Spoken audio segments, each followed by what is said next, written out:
I stood beside Richard's casket, hands folded, heart quiet. My children sat in the front row whispering like business partners, settling an estate, not a family grieving their father. I'd spent decades being their nurse, their driver, their safe place. But that day, I was just another detail they'd delegated. When Ryan leaned toward the microphone and said, "Our mother will be taken care of," from a distance, something in me didn't break. It cleared. Like fog lifting after a long, lonely storm. And for the first time in years, I could finally see where I stood. The morning of Richard's funeral was colder than any October day I could remember. The kind of cold that cuts through even the thickest black wool coat. Cincinnati's leaves had started to turn fiery reds, and deep golds littered the sidewalk as I stepped out of the house we'd shared for over 3 decades. It felt too quiet without him. Still. Not peaceful, but paused like something vital had stopped and no one had figured out how to start it again. I adjusted my pearl necklace in the rearview mirror before I got out of the car. The same pearls Richard gave me for our 20th anniversary. I wore them today, not because I wanted to remember him, but because I wanted to remember myself. The woman I was before the grief, before the silence. The woman who still knew how to hold her head high. The chapel was already half full when I arrived. Old colleagues from Richard's company, neighbors from the cul-de-sac, members of the church. All here for the man they called a builder, a leader, a solid American man.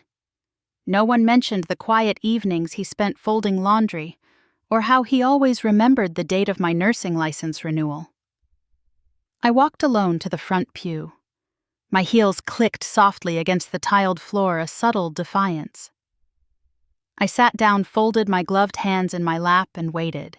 The mahogany casket sat at the front like a punctuation mark. Full stop. They arrived together, of course. Nathan in his navy suit, the one that probably cost more than Richard's entire funeral. Sophie in a black sheath dress with her hair pulled into a perfect bun, heels too high for a church floor. Ryan with his sleeves rolled and tie crooked as if he'd remembered last minute.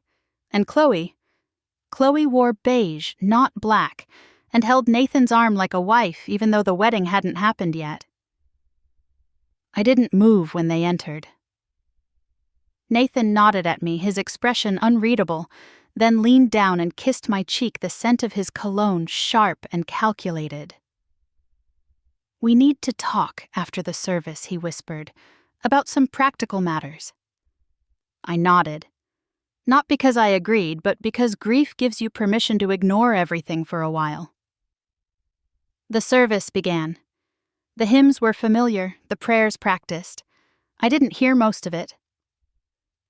I was listening to the silence between the words, the silence that had filled our home since Richard's diagnosis, the silence of children who couldn't make time to visit their dying father. When Pastor Green opened the floor for remarks, I expected someone from Richard's firm to stand up, or maybe one of the boys he mentored at the community center. Instead, Nathan stepped forward.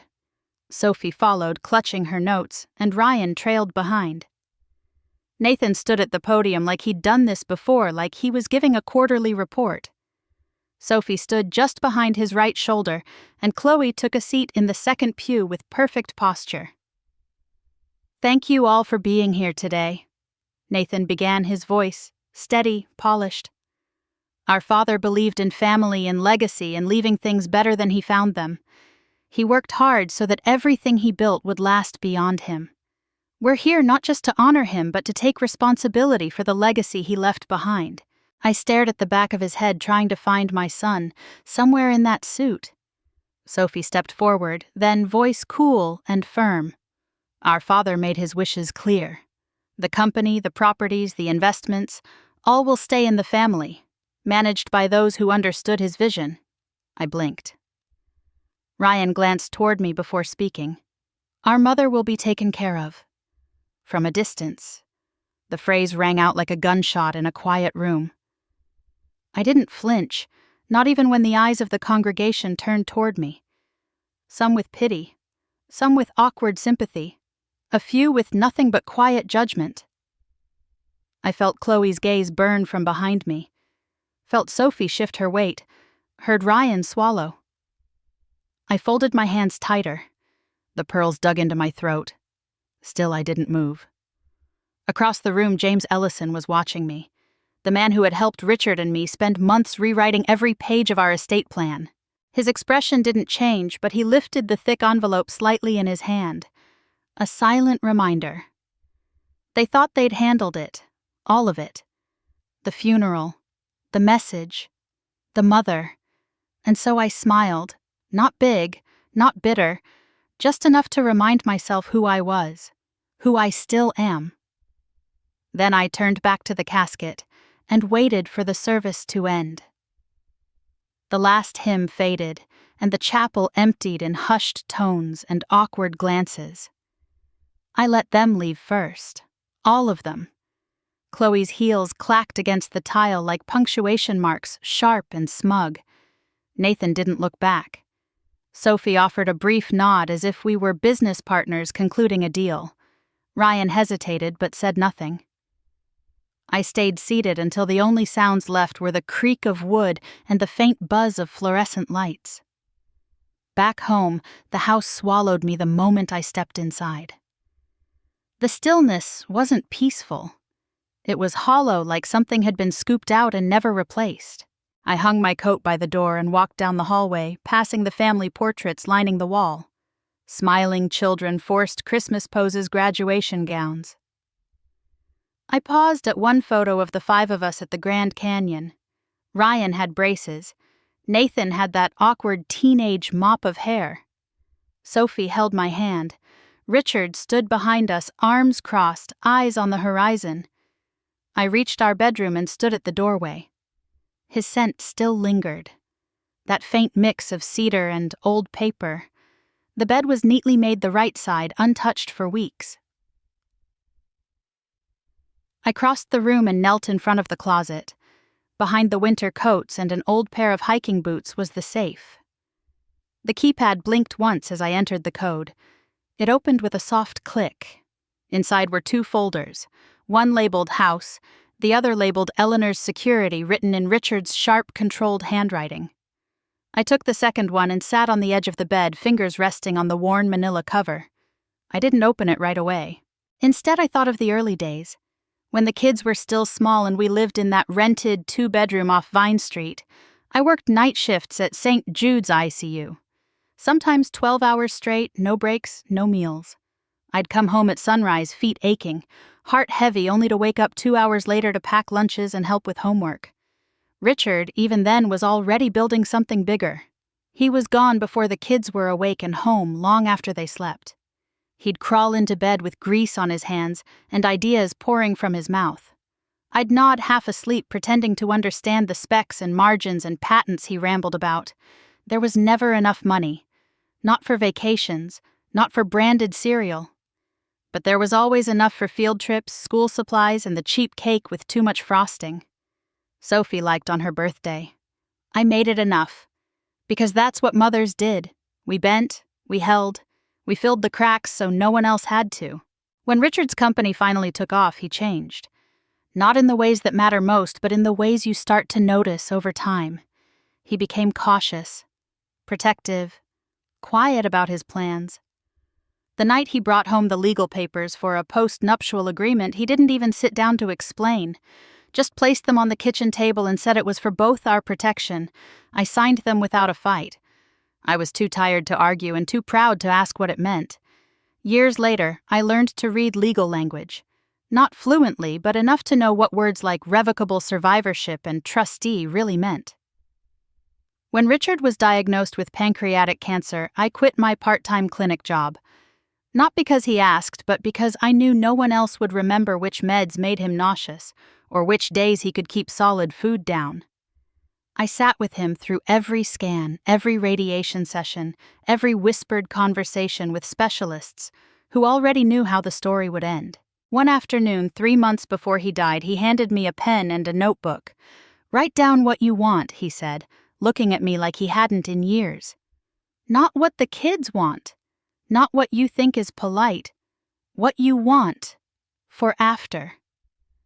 I told him I didn't need anything. He laughed. You always say that. Just write it down, L. So I did. In neat block letters, I wrote, I want to stay in my house. I want to be left alone unless I ask for help. I want peace. And I want to be treated like I matter. He read it, nodded once, and said, good. Then we got to work. Together, over the next 6 weeks, we visited lawyers, revised documents, opened accounts, drafted letters. Richard was lucid, deliberate. He knew what he was doing. He chose every word. He made me part of every choice. Now sitting on the edge of our bed, I finally opened the folder. Inside were copies of everything: bank accounts, investment summaries, a list of passwords, contacts for lawyers, financial advisors, even a maintenance guy he'd used for years. At the top, a sticky note in his handwriting read, just in case. You're not alone in this. I exhaled slowly, my fingers trembling. Not from sadness, from the weight of knowing I hadn't been discarded. I hadn't been forgotten. Outside, the sky darkened. Evening was settling in. The leaves on the porch rustled, and somewhere a wind chime tinkled softly. I put the folder back in the safe, closed it, and returned to the hallway. I stopped again at the photo from the Grand Canyon. This time I looked only at the children. They were mine once. Not perfect, not easy, but mine. I traced Sophie's face with my eyes, then Nathan's, then Ryan's. Something had changed in them. Or maybe in me, I wasn't sure yet. But I knew one thing. I had their attention now. And I wasn't done. Not yet. 1 week later, I found myself in a leather chair in the conference room of Ellison and Crane, 12 floors above downtown Cincinnati. The windows stretched from floor to ceiling, overlooking the river in the distance. It was a clear morning, cold and bright, and the sunlight made the polished wood table shine like something sacred. I arrived 15 minutes early. I always do. James greeted me at the door, his tie slightly crooked, his manner the same as ever. Professional, quiet, careful. We didn't speak much, just exchanged a nod, before he motioned for me to sit at the head of the table. The place Richard would have taken. The door opened precisely at 10. Nathan came in first, carrying a leather portfolio and wearing the same navy suit from the funeral. Chloe trailed behind him, whispering something I couldn't hear. She was dressed in cream again, hair pulled back tight. Sophie followed next, holding a legal pad already scribbled with notes, her expression unreadable. Ryan came in last. No tie hands shoved deep in his coat pockets. No one looked at me. Not directly. They took their seats along the side of the table, forming a line like board members awaiting a presentation. I folded my hands in my lap. James opened the file in front of him, adjusting his glasses. Before we begin, I want to confirm that all parties understand this is the final will and testament of Richard A. Blake prepared and executed under the guidance of this office. The contents of this document reflect Mr. Blake's most recent intentions, revised and signed 7 weeks prior to his passing. Nathan nodded quickly. Sophie tapped her pen once. Ryan shifted in his seat. The will begins with general declarations of intent and acknowledgement of surviving family. James continued. Then it outlines the distribution of assets subject to specific conditions. He paused, glanced at me, then began reading aloud. To my beloved wife, Eleanor Blake, I leave full ownership and lifetime residence rights to our shared home at 42 Maple Hollow Drive, including all furnishings and personal property therein. I direct that she receive a monthly living stipend of $10,000, adjusted annually for inflation for the remainder of her natural life. She shall retain full autonomy over her medical decisions and personal care. Chloe raised an eyebrow. Nathan said nothing. I stared at a knot in the wood grain on the table. To my children. Nathan James Blake. Sophie. Grace. Blake and Ryan Andrew Blake. I leave equal shares in all remaining assets, including but not limited to business interests, investment accounts, real property holdings, and intellectual property to be managed jointly. Sophie smiled faintly as if the puzzle pieces had aligned. However, James said, his voice shifting slightly, this inheritance is contingent upon their continued and demonstrable care for their mother. The air in the room changed. This care must include, but is not limited to, her housing, medical care, emotional well-being, and financial support. The monthly stipend shall be administered through an account funded collectively by the 3 beneficiaries. Any attempt to place Mrs. Blake into institutional care without her explicit and written consent shall constitute a violation of this condition. Nathan's pen slipped from his fingers. It hit the table with a soft click. Chloe leaned closer, whispering something sharp enough to make his jaw tighten. Should any of the aforementioned conditions be violated? James continued. The violating party shall immediately forfeit their share of the inheritance, which will then be redirected to a charitable trust in Eleanor Blake's name focused on advancing educational access for women in healthcare. Ryan sat back in his chair. Sophie stared at her note slips pressed into a line. There was a silence then, a long one. The only sound was the hum of the heating system and the distant honk of traffic below. I didn't move. I didn't speak. I let the words hang. James cleared his throat again. In addition to the will, Mr. Blake provided a sealed personal letter to be read aloud at this time in the presence of all named beneficiaries. He reached into the folder and removed a white envelope. The seal was unbroken, marked with Richard's initials. James broke it cleanly and unfolded the letter. For a brief second I could almost smell him again.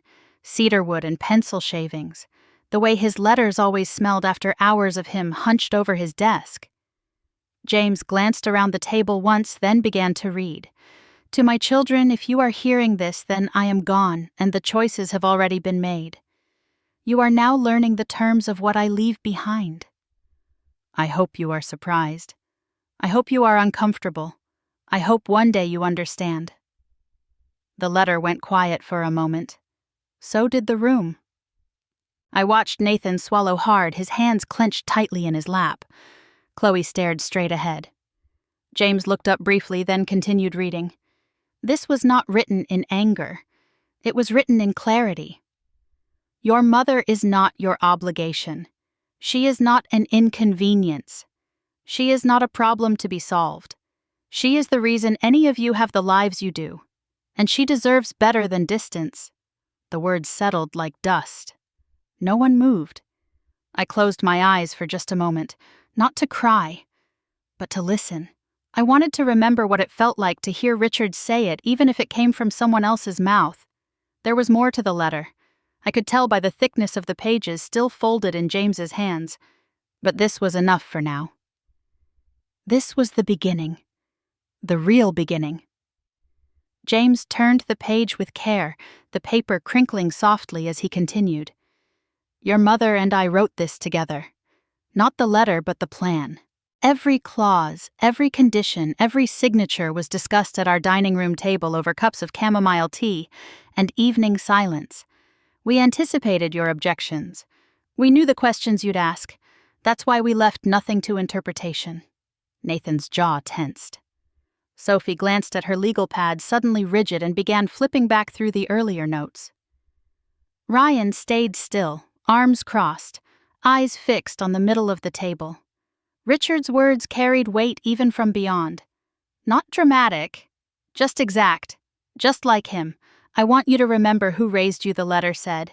I want you to remember the woman who worked night shifts at Christ Hospital and came home in time to make your lunches, who skipped sleep so she could drive you to spelling bees and soccer tryouts, who put off her master's degree for 15 years because the tuition money went toward your braces, your class trips, your broken instruments, and lost backpacks. I don't expect you to love her for that. I expect you to respect her for it. Sophie shifted in her seat. She didn't look up, but I noticed her pen stop moving. Chloe's posture had changed too. She was no longer leaning into Nathan. She was inching away, just barely. If you're wondering whether your mother asked for these terms, the letter said she didn't. She asked me not to include them. She still believed you would do right by her without being compelled. I no longer shared that belief. There was no cruelty in those sentences, just precision. Richard had always trusted numbers more than people. He made his living turning possibilities into guarantees. This letter was no different. "I'm giving you a structure, not a punishment," he wrote, "a reminder that family is a responsibility, not a trophy to polish when convenient. You don't get to inherit her sacrifices without inheriting the duty that comes with them." James paused. Not for effect, for breath. I could feel the tension now rippling under the surface of the room. Nathan was stone-faced, but his hands were clenched. Ryan tapped his foot softly beneath the table. Sophie had started scanning the pages again, her brow furrowed. "There is no appeals process," Richard wrote. "No mediators, no second chances. Your mother holds the authority. Her word is final." And there it was. The line that changed everything. Sophie finally looked up. "What do you mean her word is final?" James looked at her over the rim of his glasses. "Just what it says. Your father designated Eleanor as the sole judge of whether the conditions are being met. If she determines that any of you are not fulfilling your obligations, your share is revoked immediately and cannot be recovered." "That's not enforceable," Sophie said, voice tight. "That's subjective. Legally it is enforceable," James said, cutting in smoothly. "The document was reviewed by our legal team and signed with full legal competence. Your father included psychiatric evaluations and medical certifications to confirm his cognitive state at the time of signing." He opened another folder and slid 3 documents across the table, each with a blue paperclip and a notary seal. One from Dr. Franklin at St. Joseph's, one from Dr. Weathers, a private neurologist, and one from Dr. Kim, a state-certified psychologist, all conducted independently within 10 days of the will's signing. Each confirms your father was of sound mind, not under duress, and fully capable of making legal decisions. Sophie stared at the papers. Her hands stayed still, but her eyes darted quickly between lines. "When were these evaluations done?" she asked. James replied without hesitation. 3 weeks before his death. "That's impossible," she muttered. "He was on pain management by then." "Actually, no," James said. "Per Dr. Franklin's recommendation, your father stopped all morphine-based medications for a 10-day period, specifically to complete these evaluations. It's noted in his treatment plan." "Would you like to see the file?" No response. Nathan leaned forward slightly, voice low. "Why would he do all this? Why not just talk to us?" "Because he knew you would smile, say the right things, and then do what you wanted." I said, the words leaving me before I had time to soften them. "Because he saw how quickly you turned from mourners to managers." Ryan looked at me then. Really looked. His eyes didn't hold anger, just something hollow and confused. "I'm not trying to take anything from you," I said. "I'm trying to give you a reason to remember who raised you." James folded the letter and returned it to the envelope. The room fell into a kind of stunned stillness. Outside, I could hear the faint whine of sirens down on the street. Someone's emergency, not mine. This wasn't about punishing them. Not yet. But the lines had been drawn, and now they had to choose which side they stood on. Nathan showed up 2 days later without calling. He pulled into my driveway in that silver BMW he loves to talk about, the one with custom leather seats and an engine. He says purrs like a cat. I watched from the kitchen window as he adjusted his tie in the rearview mirror and checked his reflection. Then he grabbed a slim leather folder from the passenger seat and walked up to the door. I didn't rush to greet him. I poured myself another half cup of coffee and waited until he rang the bell twice. "Morning, Mom," he said when I opened the door. He leaned in to kiss my cheek, and I let him. His cologne was sharp again, something expensive and unfamiliar. "Come in," I said, stepping aside. He looked around the living room like he hadn't been in it 100 times before. I let him settle on the edge of the couch folder balanced on his knee. "I won't take up much of your time," he started. "I know things were a little tense at the will reading, and I just wanted to clear the air. There's no bad blood here. We're just trying to figure out the most efficient way to meet Dad's wishes." "Efficient," I said. "That's one word for it." He offered a tight smile. Look, the $10,000 a month is no problem. We're setting up the account. But the logistics are a little tricky. Different banks, different incomes. Sophie's got law school debt, Ryan's still paying off his clinic startup. So we thought it might help if you signed a simple management authorization. That way I can administer the disbursements, cover the expenses, make sure everything runs smoothly. He opened the folder and slid a neatly printed document across the coffee table. I didn't pick it up. This would give you control of my money. He hesitated. Not control, really. Just oversight. For your benefit. You wouldn't have to worry about transfers or approvals or... No. Mom. No, Nathan. He looked genuinely surprised, as if he thought the tone of his voice, the neat suit, the printed document would be enough. I'll manage my own affairs. You and your siblings will transfer the funds as required by the 1st of every month. I'll track it. If anything is late or missing, I'll make a note of it. There is nothing more efficient than clarity. He sat back slowly, pressing his lips together. If that's how you want to play it. It's not a game. That afternoon, Sophie called. Her tone was measured, but I could hear the edge beneath it. Mom, I've been researching some really wonderful senior living communities. There's one in Terrace Hill that's practically like a resort. Heated pool, on-site medical staff, chef-prepared meals. I think you'd love it. And it would relieve a lot of pressure on us trying to coordinate everything. I don't need a resort, Sophie.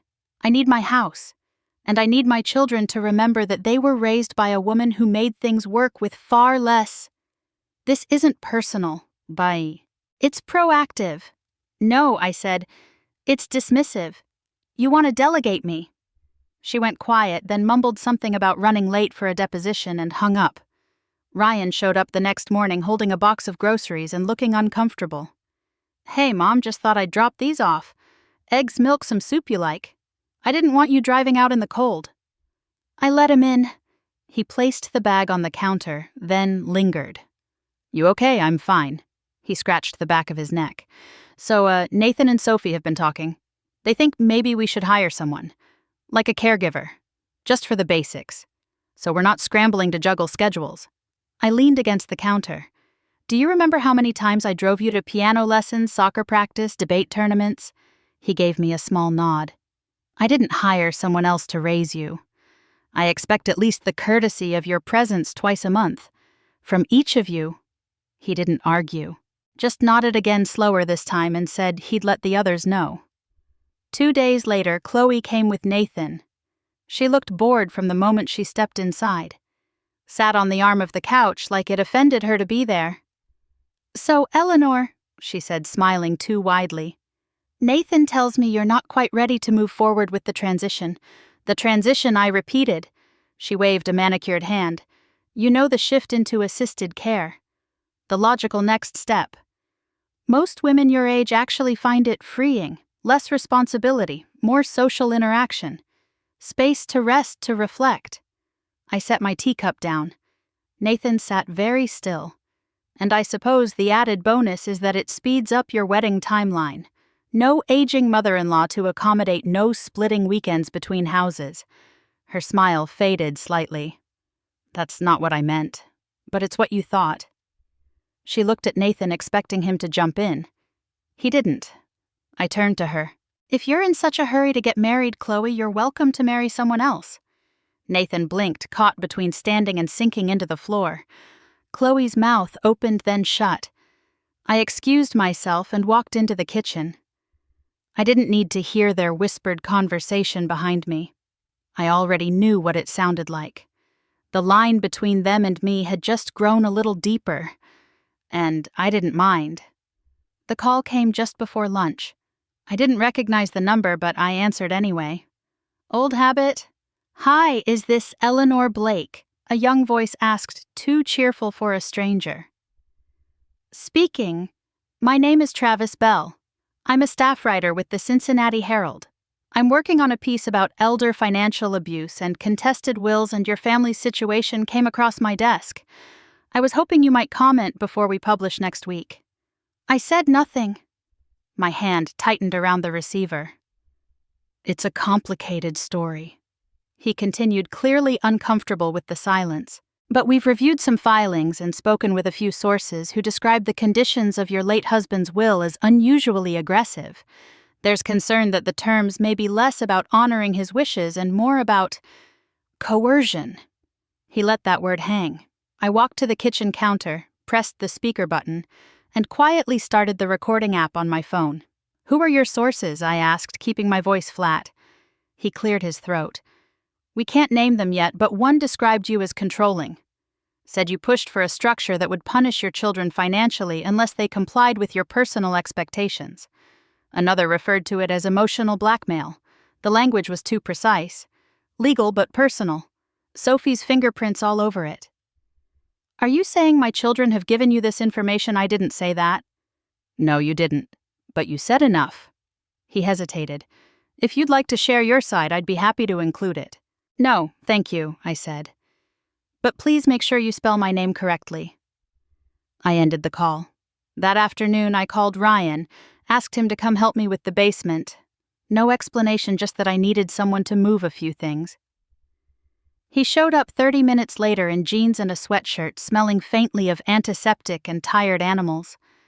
I handed him a pair of gloves and led him down the narrow stairs to the basement. Dust clung to everything. Boxes from years past, old Christmas decorations, a few forgotten suitcases. In the far corner stood a tall gray filing cabinet, the kind that should have been replaced 20 years ago. "This one?" Ryan asked. "Yes. I want to go through everything in it. Keep what matters. Shred what doesn't." We worked in silence for a while. I sorted photos and tax records. He opened drawers and stacked folders into piles. About an hour in, he paused. "Hey, what's this?" He held up a thin blue binder with a faded gold logo across the front. "Blake Mechanical Solutions." I took it from him and flipped through the pages. It was Richard's original operating agreement for the company, drafted in 1998. At the back was an unsigned amendment, a proposal for succession. If enacted, it would have given primary control of day-to-day operations to Nathan, with supervisory roles for Sophie and Ryan. That never went through. I said, closing the binder. Ryan looked confused. "This gives Nathan control, right? I mean, if the board agrees." "It's not valid," I said. "Richard never signed it. We revised the company structure 2 years ago when he got sick. Control now rests with the board of directors and an independent trust." Ryan nodded slowly but didn't look away. Still, this could have changed things. I held the binder for a moment, then walked over to the small safe we kept in the basement wall. I opened it and slid the binder inside. Ryan watched me. I saw it in his eyes, the flicker of calculation, then the flush of shame. "You think 6 hours of moving boxes earns you a seat at that table?" He looked down. "No, I just thought maybe there was something in there that could help." "Help who?" He didn't answer. I went back to sorting papers. He stood still for a while, then bent down and resumed lifting boxes without another word. By the time we finished, the daylight had faded from the small basement window.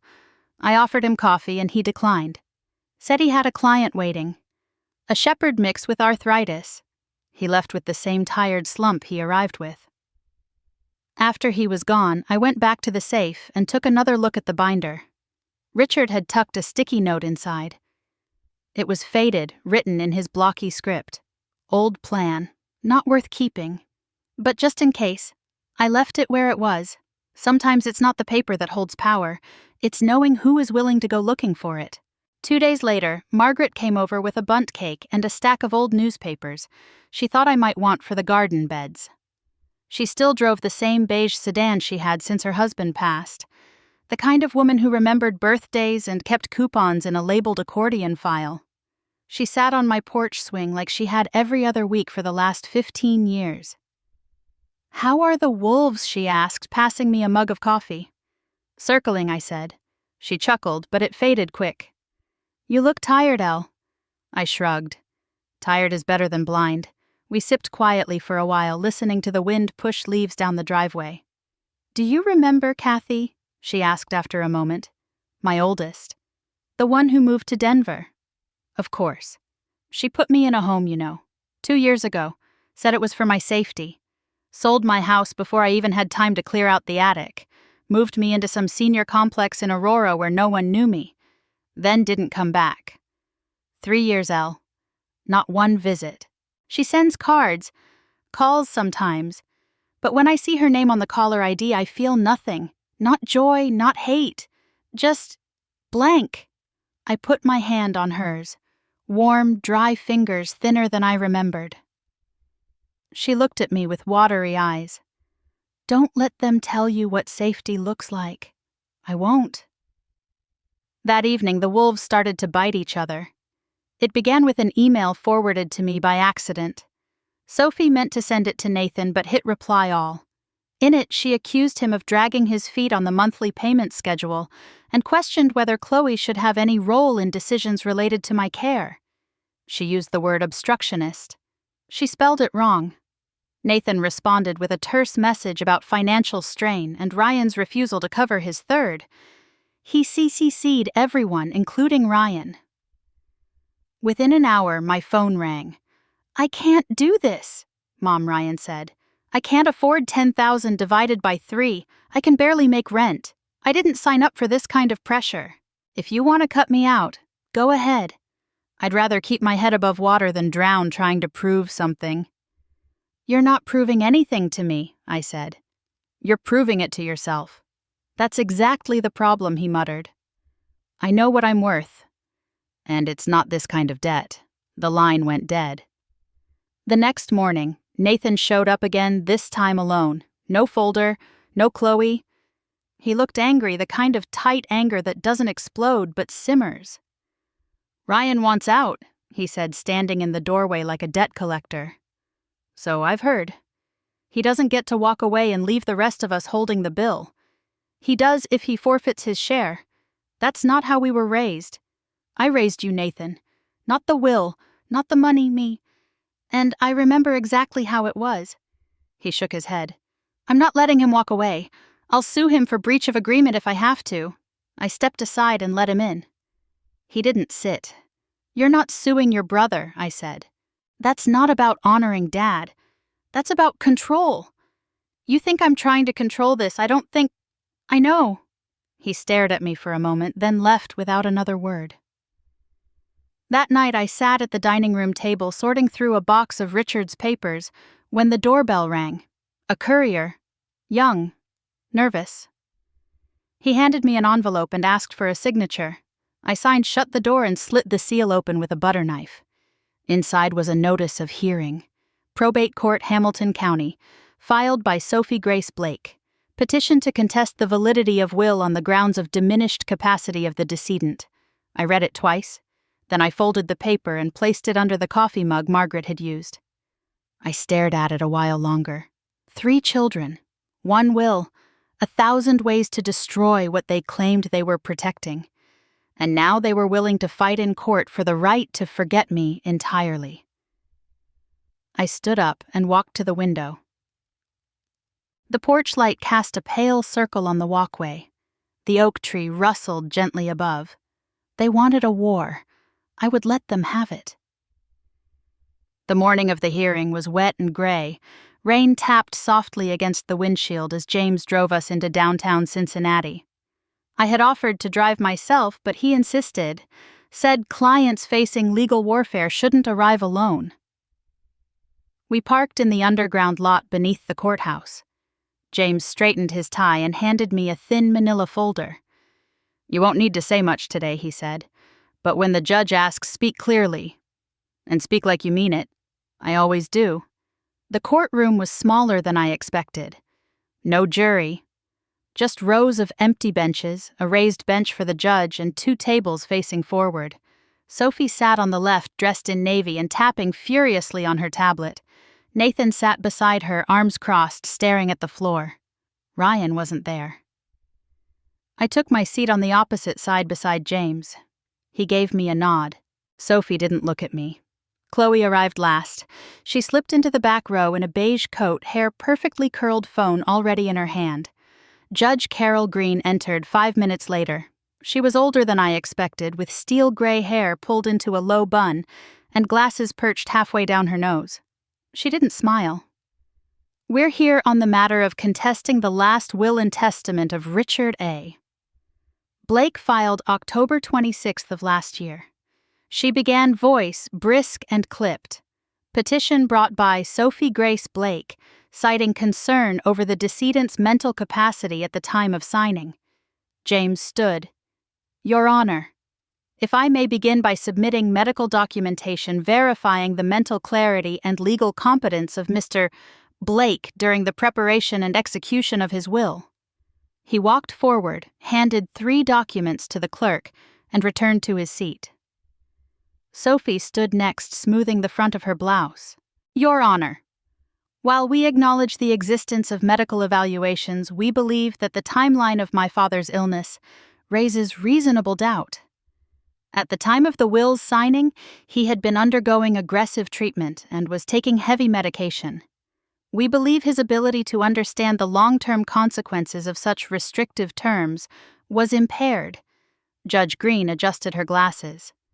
"You're referring to pain management." "Correct. Oxycodone, morphine, and later fentanyl all prescribed within the last 8 weeks of his life." James rose again. "Your Honor, the evaluations we submitted were conducted during a planned 10-day period where Mr. Blake voluntarily suspended narcotics under his physician's guidance. These evaluations were performed by 3 separate professionals, including a neurologist and a licensed psychiatrist. All determined Mr. Blake was of sound mind." Judge Green flipped through the pages in front of her. "These reports are dated within 10 days of the will's signing." "Yes, Your Honor." Sophie hesitated. Then she sat down. Judge Green looked over the top of her glasses. "Mrs. Blake, would you care to speak?" I stood slowly, smoothed the hem of my skirt, and walked to the center of the room. "My husband and I were married for 32 years. We built a life together, raised 3 children, buried parents, paid off debt, survived cancer. During that time, I worked night shifts as an ICU nurse, raised a family, supported a business, and postponed every dream I had because there was always someone else who needed more than I did." I paused, then continued. "I don't regret it. I don't ask for medals. But I will not apologize for expecting to be treated like a person. Not a problem. Not a loose end. Not a line item on a spreadsheet." Sophie looked away. "I didn't ask for these terms," Richard insisted. He said one day our children might need to be reminded that inheritance is not just a transfer of assets. It's a measure of trust. And if that trust is broken, so too is the inheritance. My voice didn't shake. "I don't need them to love me. I don't even need them to like me. But I need them to remember who held their hands when they were scared, who sat in parking lots during piano lessons and science fairs, who answered the phone every time they called. And I need them to know that respect is the bare minimum." I stepped back. Judge Green nodded once. "Thank you, Mrs. Blake." She looked at Sophie. "Is there any further evidence?" "No, Your Honor. Then this court finds no basis to invalidate the decedent's will. The petition is denied." The sound of her gavel was firm and final. Chloe stood immediately and walked out, not even glancing at Sophie. Nathan stared straight ahead, not blinking, not speaking. Sophie gathered her tablet and papers quickly, jaw set. I stayed seated a moment longer. James leaned toward me. "You handled that well." I gave him a tight smile. Outside, the rain had slowed to a mist. I climbed into the passenger seat and watched the courthouse fade through the windshield. Back at the office, James hung up his coat and unlocked a drawer in his desk. "There's one more thing," he said. I waited. "You mentioned wanting to update your own terms." "I did." He handed me a blank form. "Then let's get started." "There's one more thing," he said. I waited. "You mentioned wanting to update your own terms." "I did." He handed me a blank form. "Then let's get started." The first deposit arrived on the 1st of the month, right on schedule. $10,000 split evenly among the 3 of them. Nathan sent a brief email confirming the transfer. Sophie included a 1-line note with a scanned breakdown of her contribution. Ryan just sent the money, nothing more. For 2 months it continued like that. On time, No excuses. No drama. But I wasn't looking for punctuality. I was watching for effort. Nathan came on a Saturday afternoon toolbox in hand sleeves rolled expression tight. I had asked him to help me convert Richard's old office into a reading room. New shelves, fresh paint, better lighting. Nothing difficult, just time and sweat. He barely said a word as he worked hammering faster than necessary, moving furniture with clipped motions. When I offered him a sandwich, he declined. When I asked about his job, he grunted. By hour 3, he started rushing. A shelf went up crooked, the paint near the ceiling smeared into the trim. I stood behind him and waited until he noticed. "You missed a spot," I said. He sighed and turned. "I'm not a contractor, Mom. I'm doing what I can. I know I said—" He looked like he wanted to argue, but didn't. He packed up and left 20 minutes later without saying goodbye. Sophie arrived the following Wednesday with 2 binders and a stack of forms. She sat at the dining table laptop, open glasses perched on the edge of her nose. "These are the revised legal summaries for all your assets," she said. I cross-checked the tax documentation, retitled the property records, and created a living trust template in case you ever want to update again. It's all there. Thank you. She didn't look up. I could tell she hadn't slept much. Her blouse was wrinkled at the collar, and her hair was pulled back with less care than usual. She walked me through everything in 90 minutes, every page, every clause. At the end, she closed the binder with a quiet snap. "Anything else?" she asked. "No." Then she left. Ryan came last. He pulled into the driveway with a duffel bag slung over his shoulder and an apologetic smile on his face. 3 days, I reminded him. Not hours. Not an afternoon. I want to know what it feels like when someone stays. He nodded.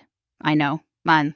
He fixed the heating system in the back hallway, cleaned the gutters, replaced a leaking faucet in the guest bathroom.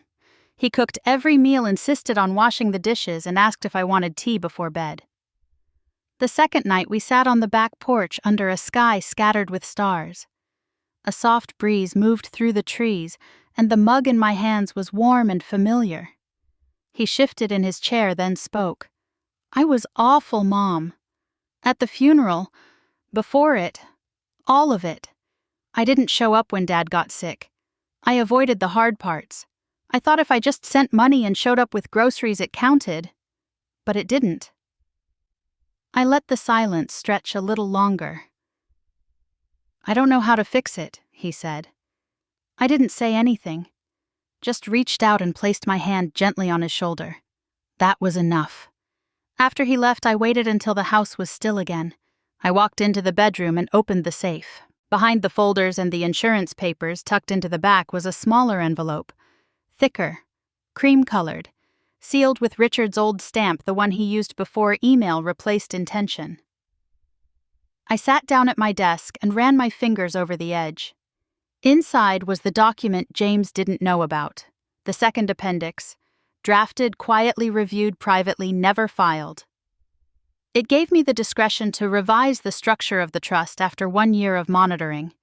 It allowed for a redistribution of assets depending on the beneficiary's demonstrated conduct. Richard had written the clause himself. Just in case they need one more chance, he had said. I unfolded it slowly, laid it flat on the desk, and stared at the blank signature line. One more chance. Maybe, but not yet. I roasted a chicken that afternoon. Nothing fancy, just rosemary, lemon, and garlic, the way Richard liked it. I set the table for 5, using the good plates we kept boxed for holidays we no longer celebrated. The silverware gleamed in the light from the dining room chandelier, and the cloth napkins were pressed smooth. I lit one candle, just one, a small act of ceremony. They arrived separately. Ryan came first with a bottle of wine and a nervous smile. Sophie walked in 20 minutes later wearing dark slacks and carrying a pie from the corner bakery. Nathan was last, his jaw tight, his eyes avoiding mine. Chloe didn't come.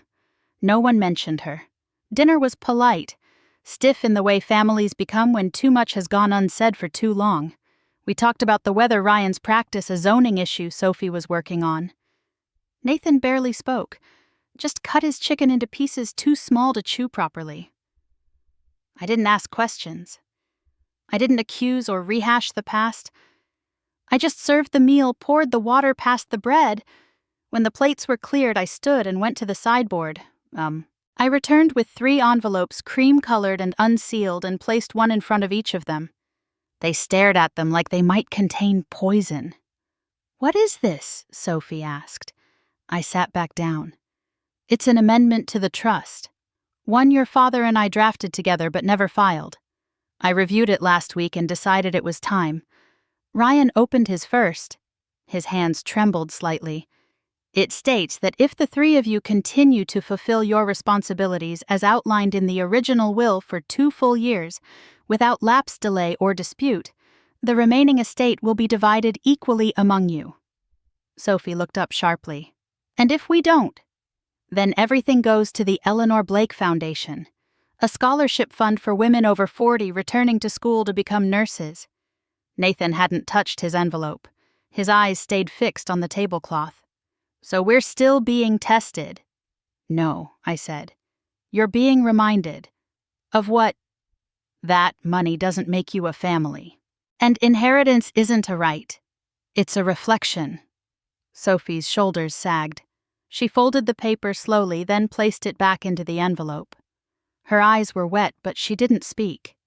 Ryan reached across the table and rested his hand lightly on mine. "Thank you," he said. Nathan stood. He didn't storm out. He didn't shout. He just picked up his envelope and tucked it into his coat. "I'll see myself out." The door clicked shut behind him. Later, when the dishes were done and the pie was wrapped in foil, and Sophie had gone with a quiet hug, and the sound of gravel crunching beneath her tires, I stepped out onto the back porch. The sky was clear, the air sharp with the edge of late fall. I sat down in Richard's chair. The old wood creaked beneath me, but it still held. I pulled the blanket tighter around my shoulders and looked out over the yard. The leaves were nearly gone. The trees bare but dignified. The wind was steady. The cold touched my skin, but not my bones. I closed my eyes and smiled. If you've ever felt like a burden, like something to be managed or filed away, like the world has decided you are done, before you've even had your say, remember this. Sometimes silence is not weakness. Sometimes silence is the sharpest blade. And sometimes the most powerful thing you can do is sit still and let them come to you. If this story meant something to you, share it. Leave a comment. Let me know where you're listening from. And maybe, just maybe, remind someone that they were never a burden. They were the reason.